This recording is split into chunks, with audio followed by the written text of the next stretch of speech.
Hello, church family. Now I know this might be a little weird for you, but can I ask you a question? What are you wearing right now? Now, you may have just got home and so you're wearing your pajamas, or maybe you just got up so you're wearing your pajamas. Or maybe you're working from home and so you're just wearing your pajamas. Or maybe you're like me and you wore shorts this morning and then had to change into winter gear as it got cold this evening. And so it's so crazy here in Iowa where the weather changes so quickly, you're never sure what quite that you're supposed to wear. I mean, there's a few essential pieces of clothing, like I'm always going to wear underwear and socks regardless of where I go. And it's with that in mind that I think of what the Apostle Peter says. He has one more essential piece of clothing that we're supposed to wear. And do you know what that piece of clothing is? Well, in 1 Peter 5:5, he says this: "Clothe yourselves, all of you, with humility towards one another. For God opposes the proud, but gives grace to the humble. Humble yourselves, therefore, under the mighty hand of God, so that at the proper time he may exalt you, casting all your anxieties on him, because he cares for you."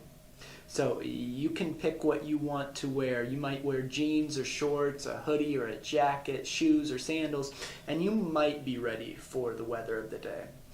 But you're never fully dressed until you have put on humility each day. If we fail to put on humility, we won't be able to please God during our day.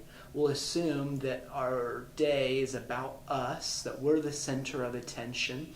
Everyone revolves around us, and people will just keep getting into our way.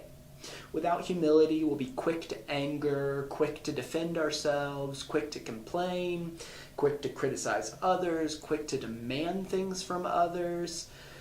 In contrast, each morning, if we brush our teeth and shower and put on humility, then we'll be quick to extend grace and quick to restore peace and quick to serve others. Now, I've personally seen how humility is getting more and more important.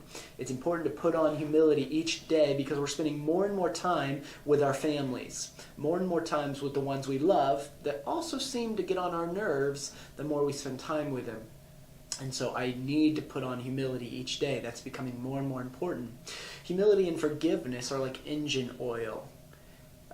The more encounters, the more friction that you have with others, the more humility and forgiveness you need to apply in order for that relationship to run smoothly. And so you may ask, how do I put on humility each day? This passage gives us a few answers to that question. And so let's look at verse 6 and 7 again. It says, "Humble yourselves under the mighty hand of God." And how do I humble myself? I do that by casting all my anxieties upon him. Peter says that humility is casting all my anxieties, cares, my burdens, my worries upon God. By telling God my concerns each day, I'm assuming a humble posture. By praying, I'm recognizing that I need God. Proud people, they try to fix things without God. But humble people, they're going to take those concerns to the Lord because they want him to fix it.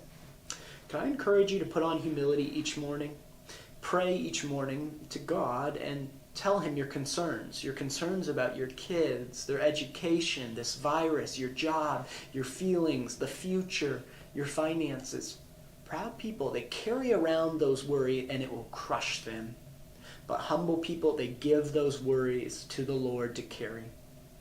Let me just share a few ways that you can practically clothe yourselves with humility each day. Can I suggest to you to spend 10 minutes in the morning praying to the Lord and to specifically ask him for humility? They say pride is the root of all sin, and so this prayer will be generously blessed.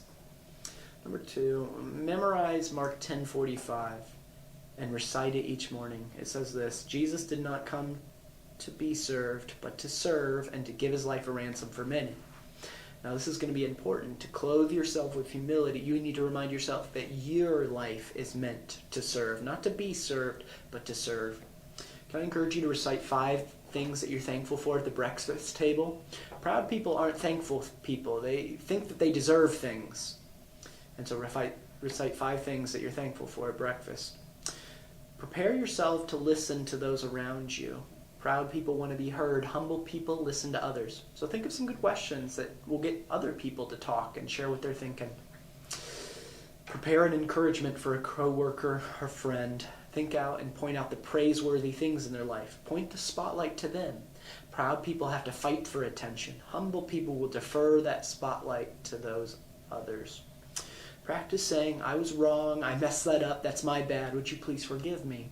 Those words are really hard to say in the moment. And so start your day by practicing and expecting that I'm going to mess up and I need the grace of God. And then regularly ask those around you of how you can grow to become more like Christ. Humble people realize that they're a work in progress. They don't have it figured out. And so they're regularly asking how they can grow. And then lastly, can I leave you with a final thought? We serve the God of all grace. This trial is temporary. It's not going to last forever. And he promises to personally confirm, establish, and strengthen his children. So Christian friend, can I encourage you to put on humility today?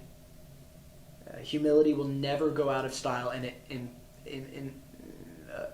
cool thing, it draws the attention of God. Check out Isaiah 66:2 when you have a minute. It will blow your mind. But put on humility today. We'll talk to you another time.